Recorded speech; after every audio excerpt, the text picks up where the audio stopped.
Welcome to All About Change. Before we get started, I want to offer congratulations to Kenneth Cole for winning the Morton E. Ruderman Award in Inclusion.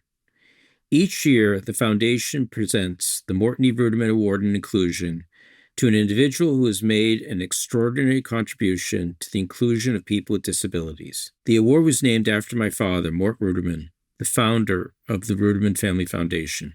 He was a successful entrepreneur, mentor, and proud family man who saw his success as the result of help he received from others and was therefore passionate about providing opportunities for others. The award recognizes Kenneth's transformative leadership in confronting mental health stigma and building a national movement for inclusion through storytelling, awareness, and action as the founder of the Mental Health Coalition.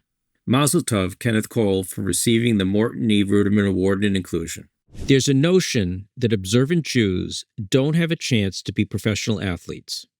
There are so many stories in our community of kids cut from elite travel teams because they won't play on Friday night or Saturday, missing out on the chance to show their skills in front of talent evaluators and recruiters. The few athletes who manage to push beyond these scheduling limitations have to think outside the box.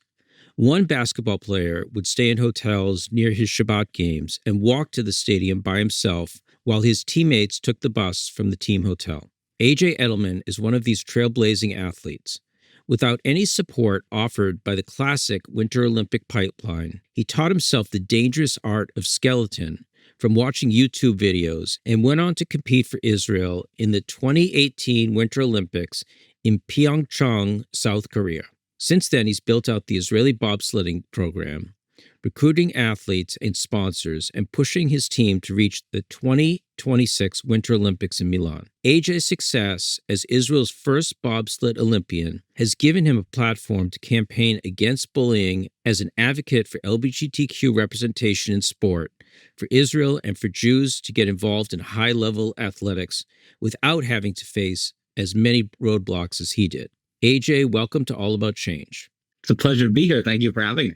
So we were just talking before we started recording that you are in Whistler, British Columbia. I am indeed. Whistler is one of 3 places in North America with a bobsled track. So I wanted to, let me ask you a couple questions about sports because I'm really interested in that. And we're going to get into the activism in a second, but you started in skeleton. And I've always wondered, first of all, you'll tell us what skeleton is, but I've always wondered why skeleton and not luge? Most generally ask why the one. Skeleton and luge differ in terms of the directionality that you're facing. So skeleton, you're head first on the equivalent of a lunch tray, and on luge, you're feet first.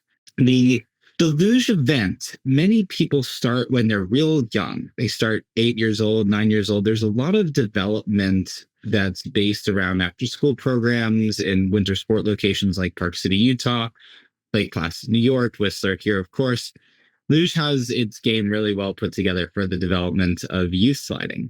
Skeleton and bobsled are known as skill transfer sports, which means if you come from an athletic background and have skills in another sport, you'll generally be able to apply those to the best of your ability in bobsled or skeleton. So what that often means, what that translates into is luge doesn't have a starting component to it. And so more developed track athletes, football athletes, powerful athletes generally come to bobsled and skeleton. And that's why it's more attractive to an adult athlete. And I transferred over from my sport of hockey when I was 23 years old. Talk about what you went through in order to become good in skeleton.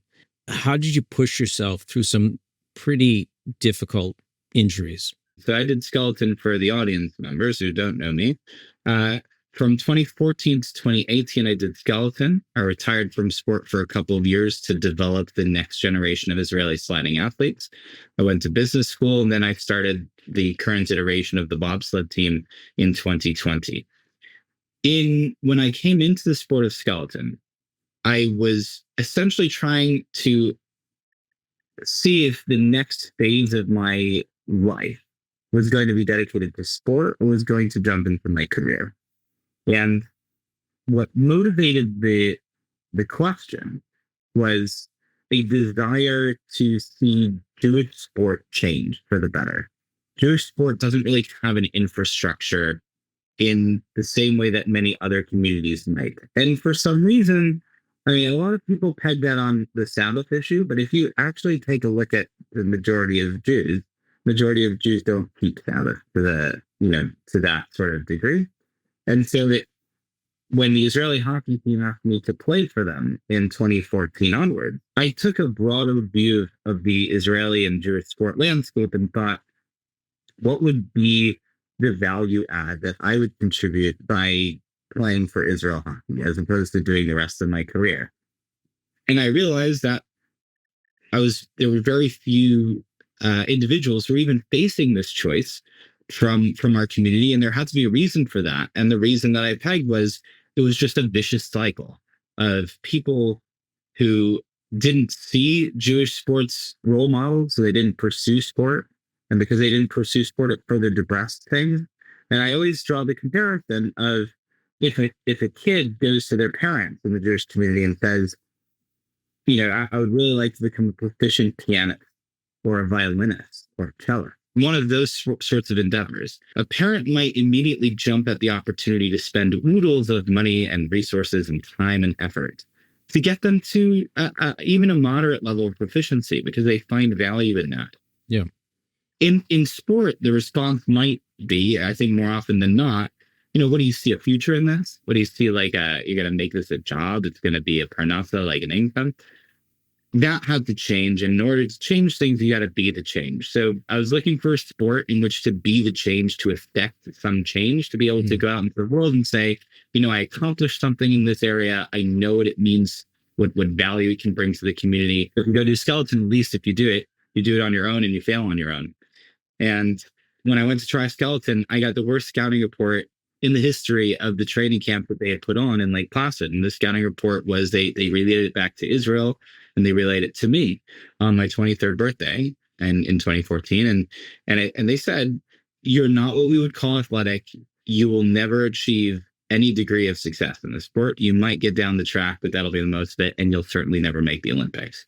And for me, that was kind of, I think as just a young 20 something, that sort of like you can't do something is a real, I'll show you. By 2018, I had become one of the better drivers in the world, even though I had a lackluster start, pushing aspect of the sport, which is why they said I would never be competitive. I had watched over 10,000 hours of footage alone to become the best driver that was in many of the fields. So that's how I developed in skeleton. So the next Olympics, the Winter Olympics, are coming up next year in Milan. Is the team going to go, or what's your chances? So it's TBD because everyone. It's kind of like if you're Jewish in the audience, it's like Yom Kippur every October. The new season rolls around and the points are reset to 0. So you could have won the World Championships back in March, and it has no bearing on the Olympics. So the points are presently at 0. I peg our chances as very good. We're a very good team. I'm a very decent driver, very good driver, thank God. And my mom would be sitting, she's going to be watching this and sitting at home and going, don't say it, don't iron her. We're a good team, and in sport, you really have to believe that you're going to accomplish what you can accomplish. But I actually do. Like, we're a very good team.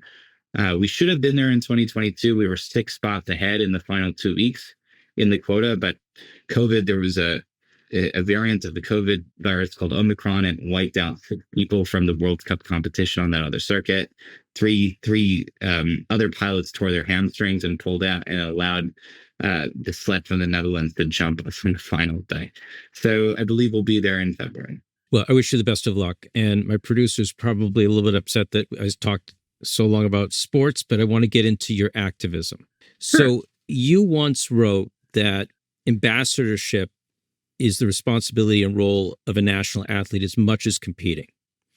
But it's clear from your story that you've always seen yourself as an advocate for the every Jew.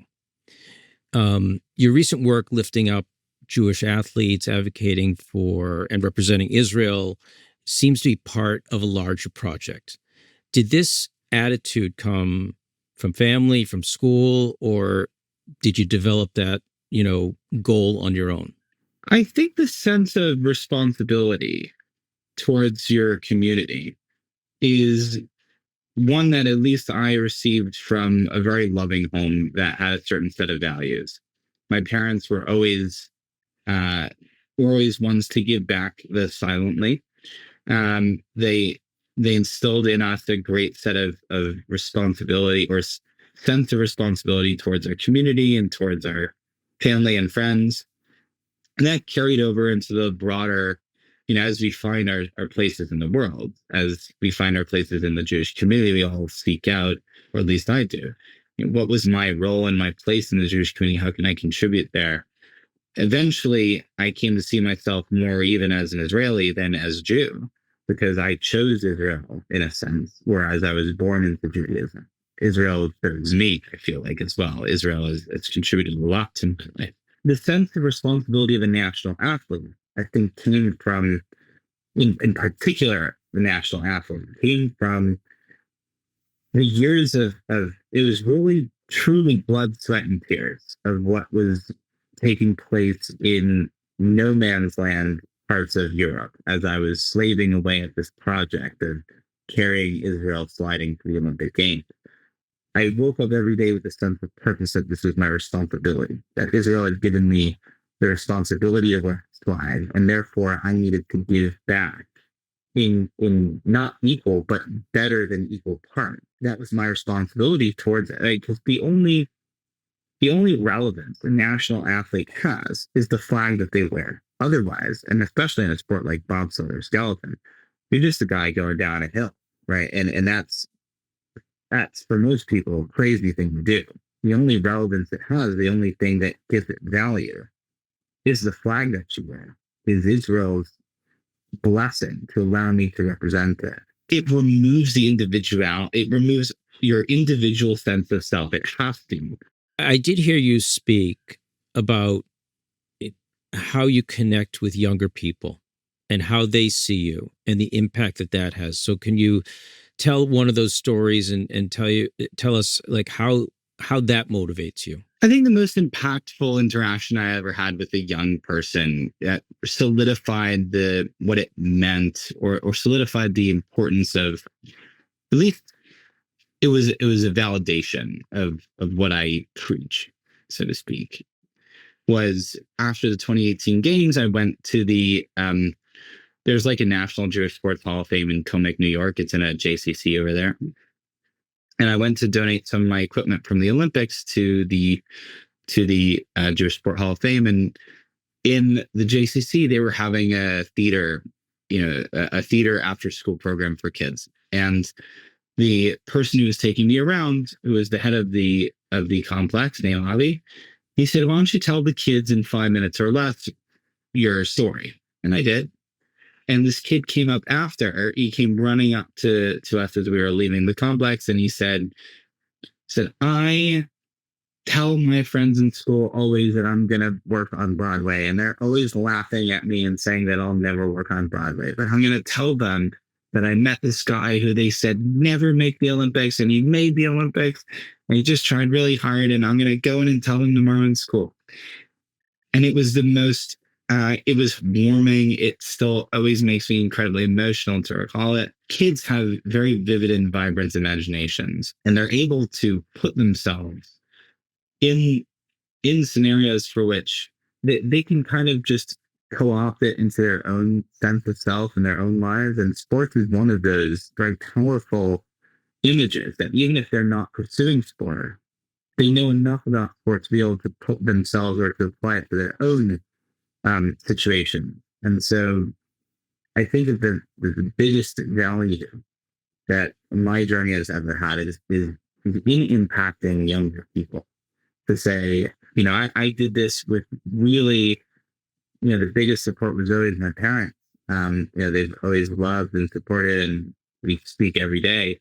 But when it comes to Olympic athletes, I'd say I'm probably I'm sure in the bottom 1 percentile of infrastructure and support of anyone who's ever done this sort of thing. So I'm really excited when I get to talk to young people, because I know that those lessons, they translate. That's beautiful. I've spoken to several professional athletes who are activists and devote a significant amount of their time about talking about things that are important to them. Could be the environment, could be, helping people from the community that they came from. You're out there. When things happen in the world, you're talking to people. You're raising your voice. You're using your social media platform to talk about issues that are important to you in support of the Jewish people, in support of Israel. Not all athletes do that. Some people said, okay, I'm an athlete and I'm going to focus on, my day job, but I'm not going to, say anything about what's going on in the world. For many athletes, I think the responsibility of the athlete is to shut up and dribble, right? To borrow the phrase from a number of years ago when all the protests were breaking out on the national anthem and things like that. When it comes to the role of the national anthem, my country, my people, they're under attack. I don't get involved in domestic U.S. politics, in issues like that. I don't get involved if it was 2012, I wouldn't be involved in the gay marriage issue. And if it was around the time of Roe, being overturned, I wouldn't be involved in that. It's not the responsibility of a national athlete, certainly, to come down on a political side. I think that's the opposite. It's very polarizing. And your responsibility is to be an ambassador of the people in the state. So, if there's ever an election in Israel, I won't be stumping for something in my role as an athlete. Where I do insert myself and I find a responsibility, not just an option, but a responsibility, is being a representative of Israel is being a representative of not just all those in Israel, but it's the Jewish state and of the Jewish people. Where my activism has come out very strongly is in the post-10/7 time frame. Both Israel and Jews are under attack. So my responsibility as an Israeli athlete is to be the ambassador that Israel needs, and as a Jew, to be the ambassador that Jews need. Because I've always, our motto, or my motto, back in Skeleton, and it's consistent, on my badge here, it's La'atzmi, la'ami, la'artzi, if you can see it. Mm-hmm. It means for myself, for my people, and for my country. So I represent myself in sport, but I represent my people. That would be the people of Israel. That would be Jewish people. And then I represent my country. And it's all of, the Druze, the Christians, the Muslims in Israel, but the state of Israel. That's my job. That's my role. I could think of nothing else more important in this time period than to do that. And there was a lot of cost to it. The team became politically very toxic. We lost every sponsor that was lined up. We've never really had many sponsors, but we were becoming quite good around, when October 7th came about. And a quick, October 7th rolled around and I started to really raise a voice. And the team just we got multiple emails. I got multiple emails of, it's not the right time to be doing this, to be associating with the team. So of course there's a cost to it, but that's the responsibility of the athlete that I am, that I've been allowed to represent the country. I have no other choice in my view. So AJ, I want to ask you that since October 7th, 2 years ago, the world has been focused on Israel. And since you've been representing Israel as an athlete, sometimes public figures who are on social media get turned into fake people by the masses, by social media. How is that different, your public persona and how you're treated, than when you're in the Olympic Village with other Olympic athletes?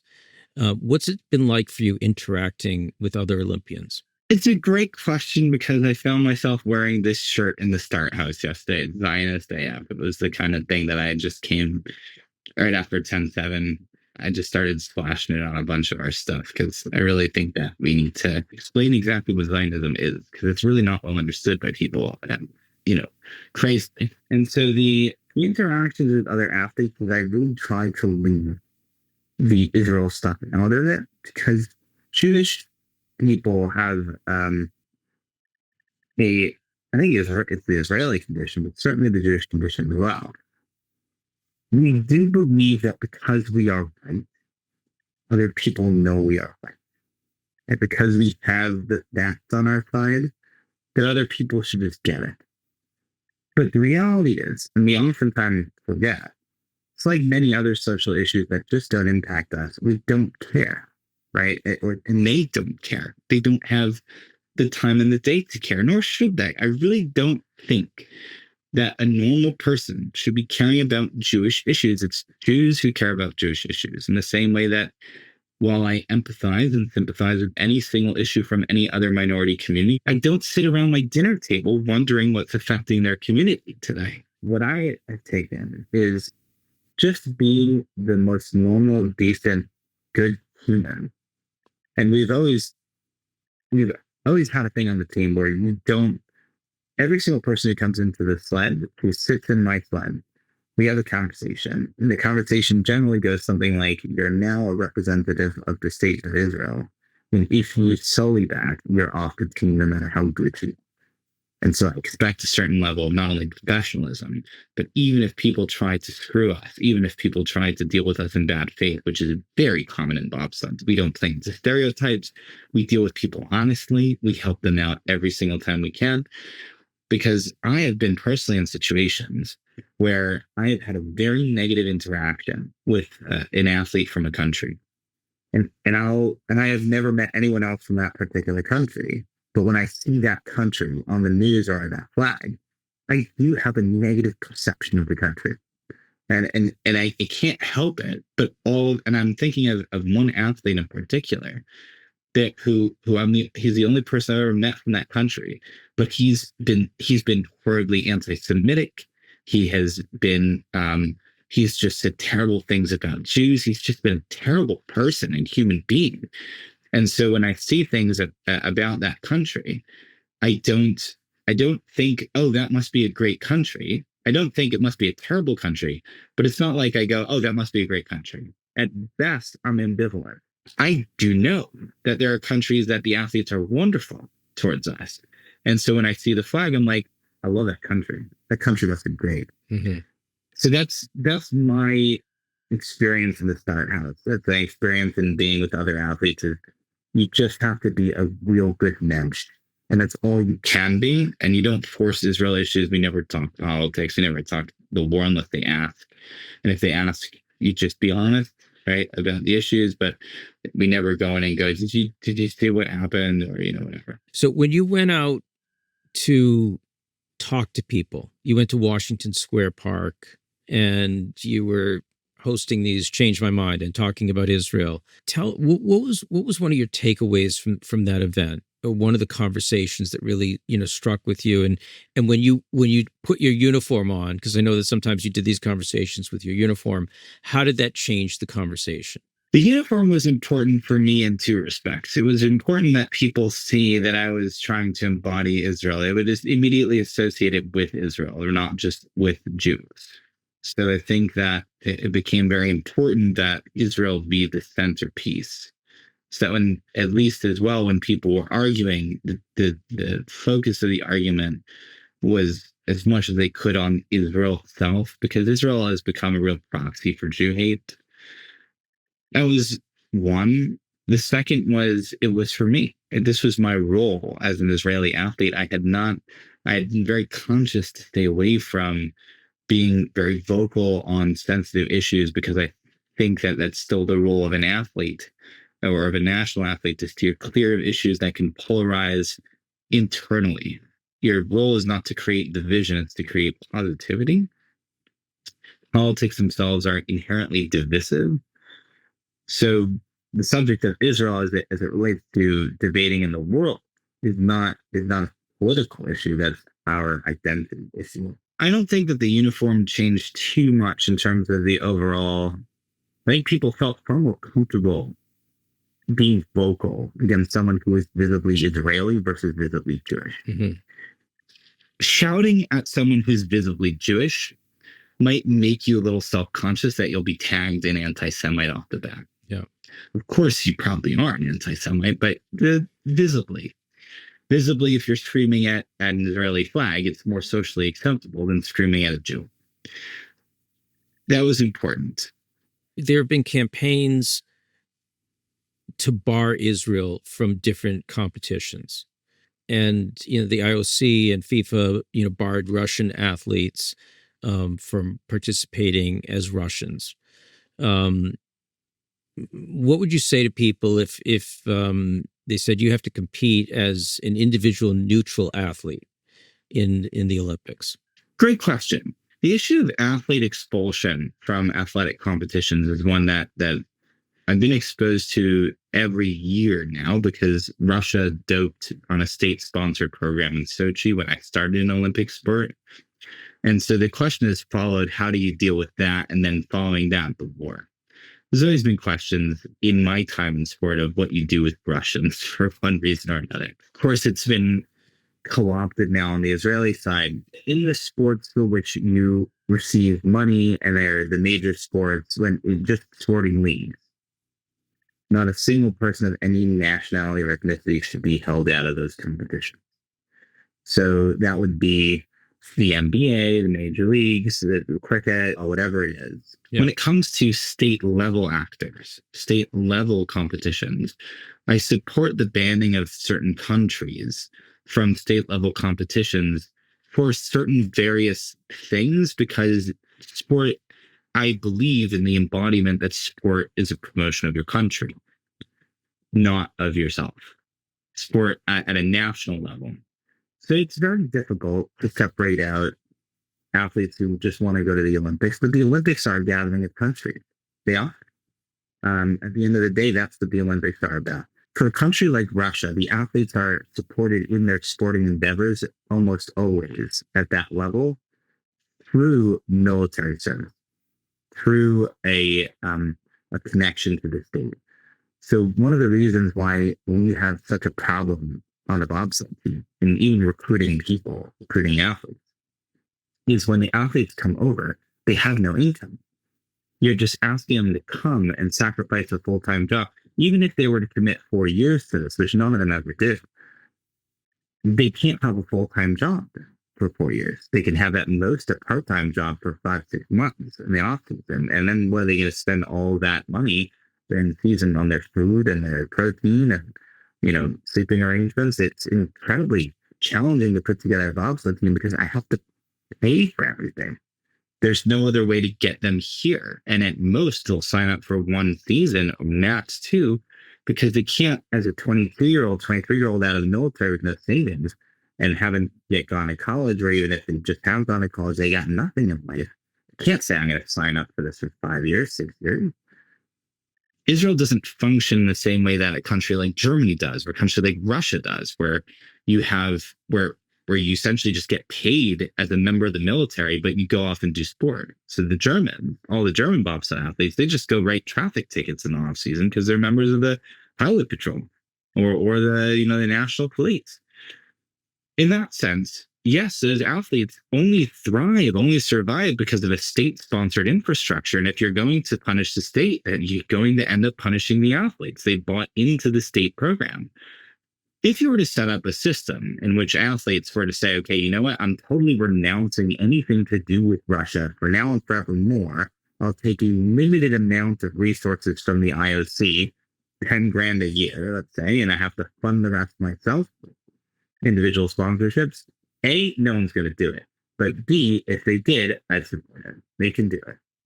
Otherwise, you're still getting paid by Russia. You're still going as a Russian. I mean, the Russian bobsled team, their training camp is in occupied Crimea, right? They're the beneficiaries of the exact issues that the IFC is trying to penalize them for. It's explicitly against the IOC rules to do that, to hold it in occupied territory.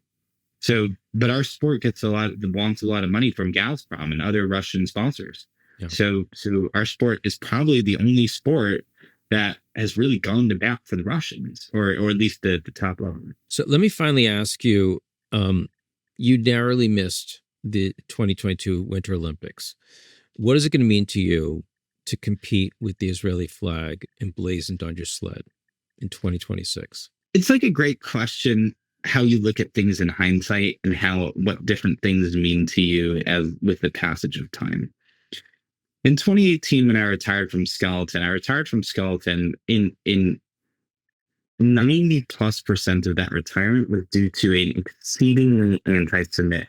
Like, it was an anti-Semitic episode at the games from a member of our sport, like, not an athlete, but from a jury member that was so anti-Semitic, it like destroyed my sense of purity in sport. And he said he was going to make up a reason to disqualify a piece of equipment because Jews made all the rules. He said it to me to my face. The other athlete who was at the games, who I've mentioned before, was also anti-Semitic, and he said that he was going to make up stories that I was prejudiced and that who was going to believe people, him or the Jew. And it played into the depression and it was awful. After 2022, I think I was very numb to it. Like, what happened in the last few weeks was, he was the only way we could have missed those games is if this cascading series of insane events took place that no one would have ever predicted, including this violent explosion of Omicron virus. If it had happened a week later, that explosion of Omicron, we would have been in the game. That would be competing for that. I just look back on that. Like, I continued to do sport. I continued to do this sort of journey because I fell into like the trap of, like, 0.1 seconds out is like, how could you walk away from that? In 2026, I'd be sitting on the couch and going, oh God, like, how could you give up on yourself? I think the passage of time makes us all realize that things are just not as important as we make them out to be at the beginning, or there are certain things that are just more important. The bobsled team is supposed to have a generational impact because it has Druze on the team. It's always had Druze on the team, Arab Druze. It's supposed to be a story for which many people, not just me, then can go out in the world and impact young kids. And it should be a documentary about the team eventually, because of just how wild it's been since 10-7 to fly in new people every week and pull seasons together. In that sense, I think it's going to be something I'm very proud of as an accomplishment. So I think it's probably what I would be thinking about when walking in is look what happens when you just try your best. Good things can happen. I'll probably just take that forward as a life lesson to the next thing, that when it gets hard, when life is hard, I'll be able to say, you've had this before in a more extreme version. Well, AJ, I want to wish you to go from strength to strength. Thank you so much for being my guest on All About Change. I really enjoyed this conversation, and I'll be following you. It was a pleasure. Thank you so much for having me. Now is a great time to check out my new book about activism, Find Your Fight. You can find Your Fight wherever you buy books, and you can learn more about it at jruderman.com. Thank you for being part of the All About Change community. We aim to spark ideas for personal activism, helping you find your pathway to action beyond awareness. So thank you for investing your time with us, learning and thinking about how just one person can make the choice to build a community and improve our world. I believe in the power of informed people like you to drive real change, and I know that what we explore today will be a tool for you in that effort. All right, I'll see you in 2 weeks for our next conversation, but just one small ask. Please hit subscribe and leave us a comment below. It lets us know that you value this content, and it supports our mission to widely share these perspectives. If you're looking for more inspiration, check out this next video. I chose it for you, and I know you're going to enjoy it. I'm Jay Ruderman. Let's continue working towards meaningful change together.